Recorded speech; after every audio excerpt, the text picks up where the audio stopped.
और चलिए अब इसी मुद्दे पर करते हैं चर्चा करने के लिए हमारे साथ मेहमानों का एक खास पैनल जुड़ चुका है, जिनसे मैं आपका परिचय करा देती हूँ। रत्नेश मिश्रा जी हमारे साथ जुड़े हुए हैं, नेता हैं बीजेपी से। मुन्ना खान जी हमारे साथ जुड़े हुए हैं, नेता हैं कांग्रेस से।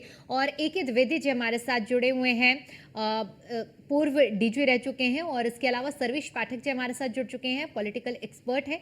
सबसे पहले आप सभी का मैं यूपी के ललकार में बहुत बहुत स्वागत करती हूँ। और चर्चा की शुरुआत रत्नेश जी आपके साथ करना चाहूंगी और आपसे समझना चाहूंगी, क्योंकि अब से कुछ ही मिनटों पहले सपा मुखिया अखिलेश यादव मीडिया के सामने मुखातिब हुए और मुखर होकर उन्होंने कहा कि ये कोई घटना नहीं है, इसे घटना माना जाए, ये करवाई गई है घटना।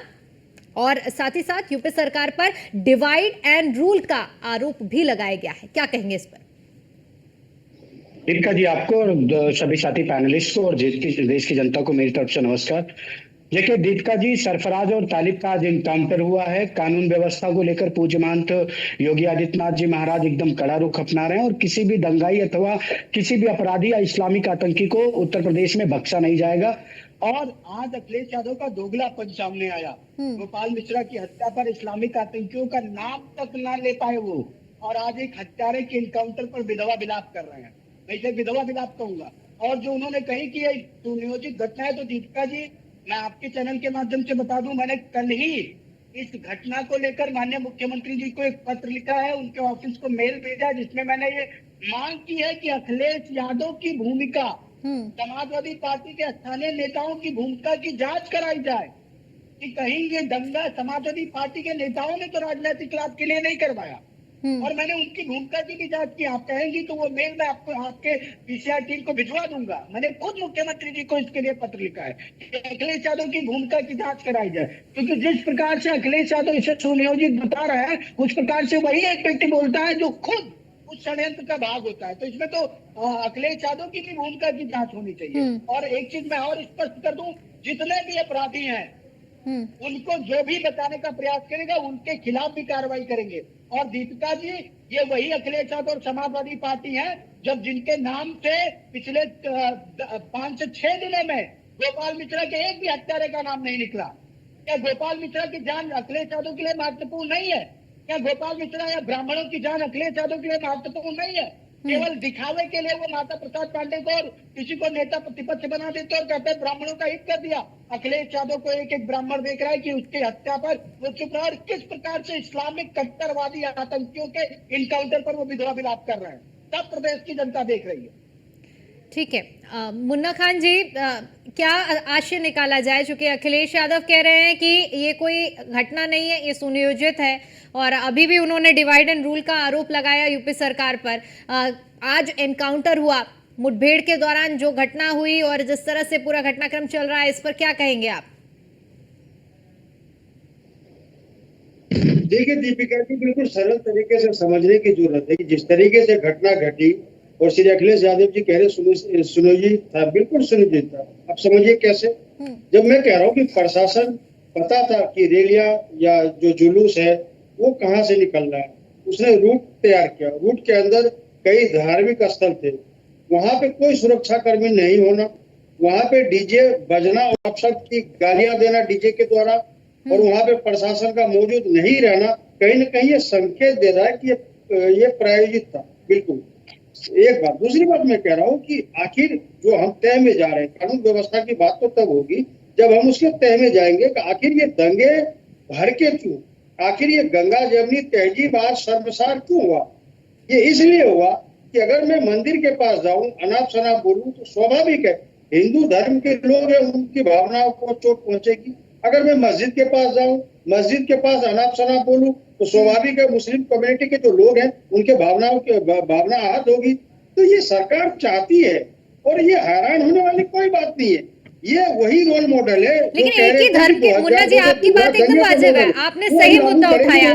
मुन्ना जी आप सवाल सुनिए, आपने एकदम सही मुद्दा उठाया कि अगर मस्जिद के बाहर जाते हैं और इस तरह की होता है, अगर मंदिर के बाहर जाते हैं ये स्थिति बनती है तो विवाद होगा, टकराव की स्थिति बनेगी। लेकिन आप एक बात ये बताइए कि हर बार ऐसा क्यों होता है जब एक पक्ष की तरफ से हिंदू धर्म की जो यात्रा निकलती है उसे टारगेट किया जाता है? हर बार, चाहे दिल्ली में हमने देखा कि हनुमान जयंती के मौके पर क्या हुआ, अभी दुर्गा विसर्जन के दौरान देखा गया, तो ऐसा हर बार एक ही तरफ से क्यों होता है?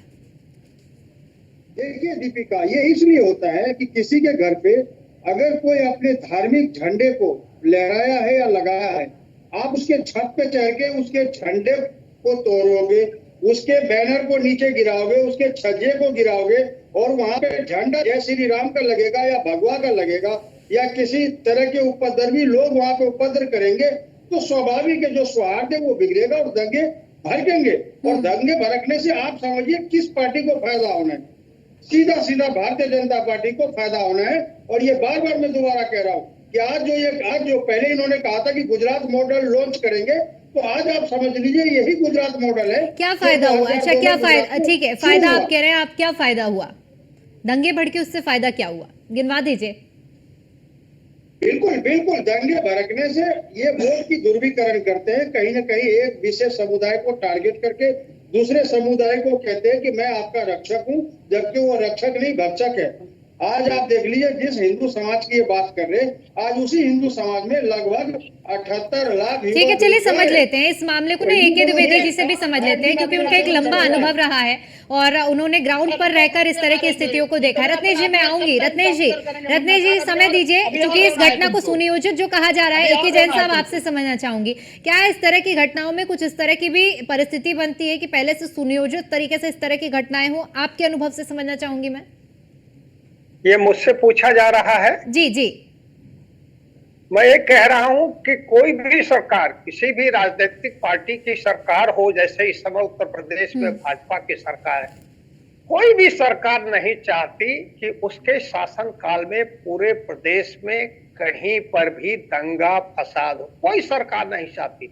जब अखिलेश जी मुख्यमंत्री थे 2012 से 17 तक, तो वह भी यही चाहते थे। अमन चैन जब बना रहता प्रदेश में और शांति बनी रहती, कानून व्यवस्था की स्थिति अच्छी रहती, तो उससे सरकार को लाभ मिलता है, प्रदेश में निवेश बढ़ता है जी, प्रदेश की तारीफ होती है चारों तरफ, पूरे भारत में तारीफ होती है। तो अखिलेश जी आज जो भी कहें या उनके पार्टी के प्रवक्ता जो भी कहें, मैं उससे सहमत नहीं। कोई भी, मैं कह रहा हूं, कोई भी सरकार नहीं चाहती दंगा फसाद उसके शासन काल में हो।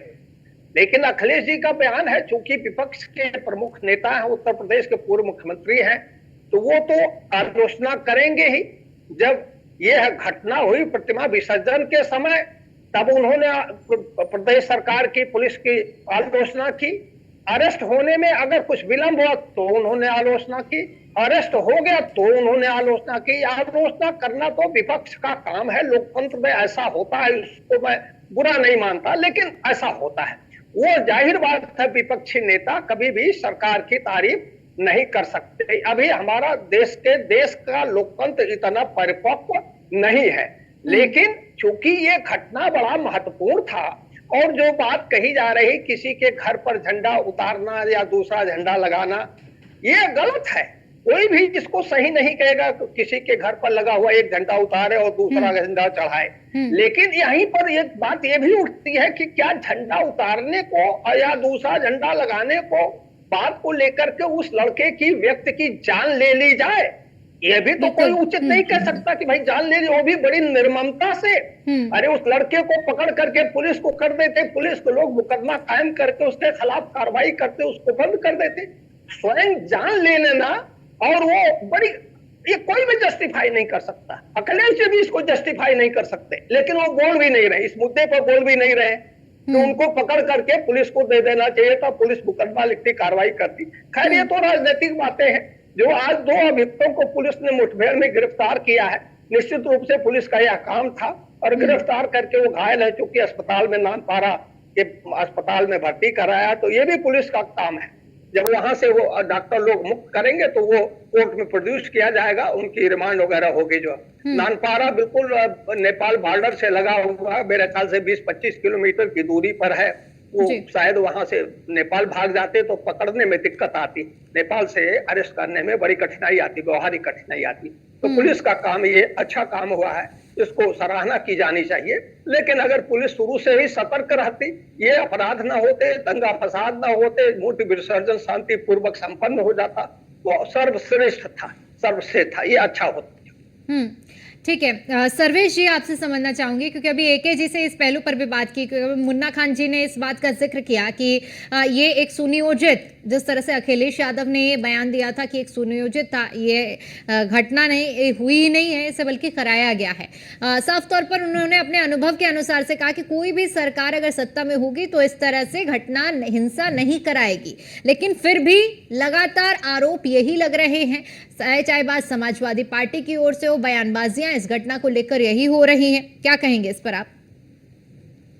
देखिए, सबसे पहले जो अभी हमारे डीजीपी साहब ने बोला वो बहुत अच्छी बात बोली।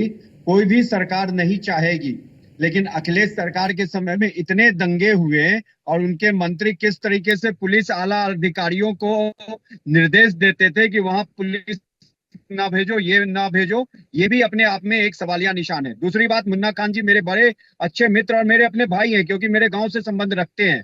यहाँ पे इनका ये कहना मैं बिल्कुल नहीं उनसे सहमत हूँ।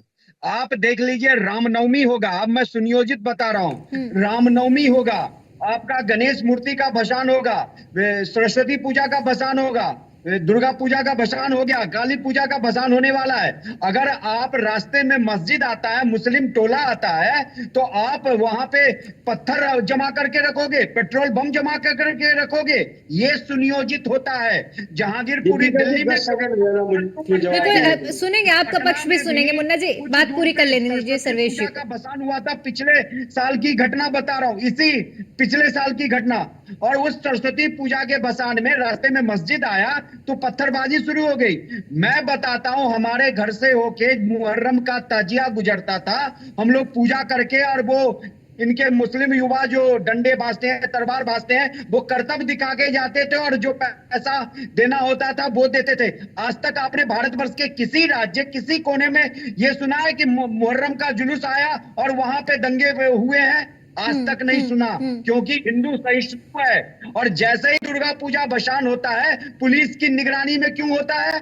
क्या गंगा जमुनी तहजीब मुन्ना भाई एक ही हाथ से होनी चाहिए? क्या आपके अगर मस्जिद के होके जा रहा है वो जुलूस? ठीक है, एक प्रतिक्रिया मुन्ना जी से ले लेते हैं, क्योंकि काफी देर से इसके बाद फिर रत्नेश जी का भी मुद्दा सुनना है। ठीक है सर्वेश जी, लौटूंगी आपके पास। ये गलत मुन्ना जी 10 सेकंड में अपनी बात पूरी करिए, क्योंकि रत्नेश जी का रुख करना है इसके बाद। देखिए दीपिका जी, अभी मित्र हमारे कह रहे थे कि सुरक्षा के साथ जाती। भैया, रामनवमी हो, दुर्गा पूजा हो, दशहरा हो, कोई ये पहली बार नहीं है। कई हजार साल पुराना त्योहार है और बहुत ही अच्छे से मनाया जाता है। सभी मनाते, सभी शिरकत करते, हम लोग भी जाते हैं। लेकिन क्या वजह है कि 2014 के बाद ऐसी घटनाएं बार बार हो रही है? क्योंकि कहीं ना कहीं 2014 के बाद पहले ये घटना होती थी। मुन्ना जी आप गलत नहीं बोल सकते। ठीक है, चलिए ठीक है, मैं लौटूंगी रत्नेश जी। लक्षणदार भाषणों में जो उस टाइम देश के प्रधानमंत्री के कैंडिडेट नरेंद्र मोदी जी ने कहा था कि मैं गुजरात मॉडल लॉन्च पूरे देश में करूंगा, तो मैं समझता हूँ वही 2002 का आज वो मॉडल लॉन्च करना चाहते हैं। नहीं तो मैं ये पूछना चाहता हूँ, जब मस्जिद के आगे डीजे बजता हो, जब मंदिर के आगे डीजे बजता हो, जब किसी समुदाय को विशेष के ऊपर प्रति हाथ हो, अब दीपिका जी मैं जवाब दूं। मुन्ना जी सुनिए, अगर आप 2014 की बात कर रहे हैं तो आपको हाल फिलहाल में अभी राजस्थान की वो घटना याद होगी जब। ठीक है, चलिए ठीक है, रत्नेश जी का तथ्य सुन लीजिए। जी रत्नेश जी, आप अपनी बात पूरी कीजिए। ठीक है, एक एक करके अपनी बात रखिए। रत्नेश जी, अभी इनको बहुत दर्द मिलेगा। विशेष समुदाय का अगर कोई यात्रा निकलनी हो, उस पर अगर कोई पत्थरबाजी करता है तो उसे दंडित किया जाए, और ऐसी दंडित हो ताकि वो। चलिए अब जवाब ले लीजिए। मुन्ना जी आपकी बात पूरी हो गई है, अब जवाब सुन लीजिए रत्नेश जी क्या कहना चाह रहे हैं। कार्रवाई करें। ठीक है रत्नेश जी, आप अपनी बात पूरी करिए। दीपिका जी, मुन्ना खान ने कहा कि मुस्लिम इलाके से बिना पुलिस के कोई धार्मिक जुलूस नहीं निकाला जा सकता। इसका मतलब है कि मुस्लिम इलाके इतने आतंकी प्रवृत्ति के होते हैं कि अगर वहां आप बिना सुरक्षा के कोई कार्य करेंगे तो आपकी हत्या कर दी जाएगी। अगर कोई मस्जिद और मंदिर दोनों की राजनीति मैंने मंदिर और मस्जिद दोनों की बात की। मुझे पता है कितने ऐसे हिंदू भाई निकालते हैं जहाँ से रैली निकालते वक्त, ताजिया निकालते वक्त पुलिस की सुरक्षा व्यवस्था की बात की जाती है। एक मिनट, ये मुन्ना खान जैसे इस्लामिक कट्टरपंथी आतंकियों के समर्थक यहाँ टीवी पर बैठकर हत्या को जस्टिफाई करते हैं। सबसे पहले तो इन जैसे इस्लामिक कट्टरपंथियों पर कार्रवाई करनी चाहिए। मैं कांग्रेस पार्टी को आतंकियों के समर्थक को अपनी पार्टी से निकाले। अरे इनका खान अभी और इनका अंतर कराऊंगा, अभी और इनका अंतर होंगे। अभी तो 2 हुए हैं, अभी तो 2 हुए हैं। अरे कुछ इस्लामिक कट्टरवादी को गोली मारी जाएगी, उसका इनकाउंटर किया जाएगा जो हिंदू जनता के साथ खिलवाड़ करेगा। तुम लोग ऐसे ही चिल्लाओगे, ऐसे ही चिल्लाओगे। मुन्ना खान तुम दोगले निशान है मुन्ना खान। चलिए ठीक है, आरोप प्रत्यारोप का दौर लगातार इसी तरह जारी रहेगा, लेकिन समय का अभाव है इसलिए चर्चा को मुझे यहीं समाप्त करना पड़ेगा। आप सभी मेहमानों को बहुत बहुत शुक्रिया हमारे साथ चर्चा में जुड़ने के लिए और अपना कीमती समय हमें देने के लिए।